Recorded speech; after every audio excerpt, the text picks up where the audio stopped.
शिंगे रंगवली बासिंगे बांधली, चढविली झुली ऐनदार, राजा प्रधान रतन दिवान, वजीर पठाण सुस्त मस्त, वाजंत्री वाजवी लेझिम खेळती, मिरविती नैती बैलांगी, डुलडुलतात कुणाची वसिंडळे, काही खाद खोडे अवखळ, कुणाच्या शिंगांना बांधिले गोंडे, हिरवे तांबडे सुशोभित, वाजवी गळ्यात घुंगराच्या माळा, सण बैलपोळा ऐसा चाले. आता आहे पिठोरी अमावस्या. पिठोरी अमावस्यालाच आपण बैलपोळा साजरा करतो. आम्ही मराठवाड्यातले आहेत, त्यामुळे आम्ही पिठोरी अमावस्यालाच बैलपोळा साजरा करतो. तर ह्या दिवशी पिठोरी अमावस्या आहे, सोमवती अमावस्या आहे. तर कोणत्या सेवा करायच्या किंवा कोणत्या वस्तू तुम्ही घरात चुकूनही आणायच्या नाही, याबद्दल आपण आपल्या आजच्या व्हिडिओमध्ये पाहणार आहोत. तर तुम्ही व्हिडिओ स्किप न करता शेवटपर्यंत नक्कीच बघा. शेवटचा श्रावण सोमवार, सोमवती अमावस्या. तसेच या दिवशी पिठोरी अमावस्या आणि बैलपोळा देखील साजरा करतो. तर आपण या दिवशी काही सेवा आणि काही उपाय हे करायचे असतात, जेणेकरून ते आपण सेवा आणि उपाय केले ते लवकर प्रभावी आणि पूर्ण होतात. तसेच काही चुका ह्या दिवशी आपल्याला करायच्या नसतात. काही चुका आपण केल्या तर त्याचे खूप वाईट दुष्परिणाम आपल्याला भोगावे लागतात. भरपूर प्रमाणात आपल्याला काही गोष्टीही माहीत नसतात, म्हणून त्या चुका आपल्याकडून नकळत हे होत असतात. मग नंतर आपल्याला त्याचे दुष्परिणाम हे भोगावे लागतात. तरीही ते दुष्परिणाम तुम्हाला भोगण्या अगोदर काही महत्त्वाच्या टिप्स आहेत, ते तुम्ही व्हिडिओमध्ये नक्कीच पहा. तर या दिवशी तुम्ही चुकूनही 2 भाज्या आपल्या घरात करायच्या नाहीत किंवा आणायच्या नाहीत, आणि कोणी दिल्या तरीही त्या आपल्याला घ्यायच्या नाहीत. म्हणजे कोणी कितीही आग्रह केला तरीही आपल्याला त्या घ्यायच्या नाहीत. पहिलं म्हणजे काय, झाडू. तर समुद्रमंथनाच्या वेळी काही पदार्थ म्हणजे काही वस्तू ह्या समुद्रमंथनाच्या वेळी आल्या होत्या. त्याच्यामध्ये झाडू आणि मीठ हे लक्ष्मीचं प्रतीक मानले जातं.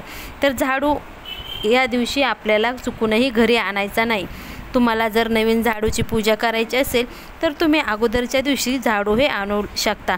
तर तुम्ही त्या दिवशी झाडू आणला तर अलक्ष्मी मागे येते असं म्हणतात, म्हणून झाडू तुम्ही त्या दिवशी चुकूनही आणू नका. तर दुसरं म्हणजे पित्रासंबंधी अमावस्या असल्यामुळे पित्रांचे श्राद्ध किंवा तर्पण ह्या दिवशी केले जाते. तर पित्रांसाठी लागणारे साहित्यही तुम्ही या दिवशी घरात आणायचं नाही. तुम्हाला जे काही साहित्य लागते ते तुम्ही आदल्या दिवशी घरात आणून ठेवू शकता. महादेवाची पूजा, सोमवती अमावस्या आहे त्यामुळे महादेवाची पूजा आपल्याला या दिवशी करायची. तर महादेवाची पूजा करतानाही आपल्याला कुठलंही साहित्य या दिवशी घरी आणायचं नाही. तसेच अमावस्येच्या दिवशी तुम्ही तेलानेही मालिश करू नये, कारण यालाही वैज्ञानिक कारण आहे. पित्रांसंबंधी काही गोष्टी असतात ज्यामुळे तेलाने मालिश करू नये असं म्हणतात. तिसरी म्हणजे धनधान्य या दिवशी आपल्याला आपल्या घरी आणायचं नाही, कारण त्यांचा माता लक्ष्मीशी संबंध असल्यामुळे आपल्याला धन. तसेच तुळशीचं रोप आणि कुबेर यंत्र म्हणजे कुबेराचं झाड, ते सुद्धा आपल्याला या दिवशी कोणाला द्यायचं नाही. नंतर आहे घड्याळ. घड्याळ ही सुद्धा आपल्याला अमावस्येच्या दिवशी कोणालाही देऊ नये, कारण घड्याळ हे आपलं वेळ सांगतं. म्हणून आपली वेळ आपण जर घड्याळ दुसऱ्याला दिलं तर आपली वेळ चुकते, म्हणजे वाईट वेळ येते असं म्हणतात.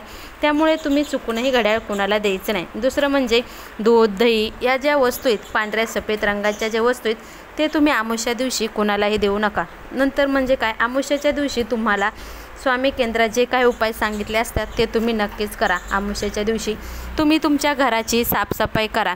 फरशी तुम्ही गोमूत्र तसेच लिंबू, हळद हे टाकून तुम्ही आपल्या घराचं फरशी हे पुसू शकतात. नंतर तुम्ही उंबऱ्यावर हळदीचे लेपन करा.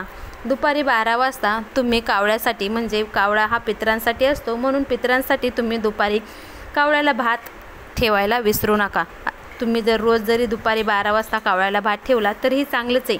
परंतु अमावस्येच्या दिवशी तुम्हाला इतर जर वारे ठेवता येत नसेल तर अमावस्येच्या दिवशी तुम्ही हा उपाय नक्कीच करा.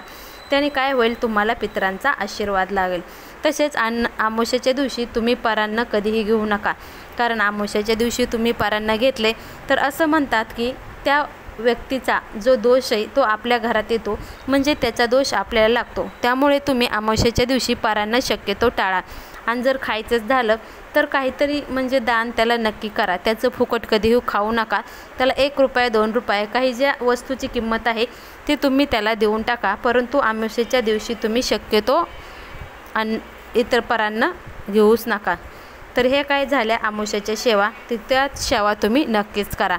श्री स्वामी समर्थ. श्री गुरुदेव दत्त.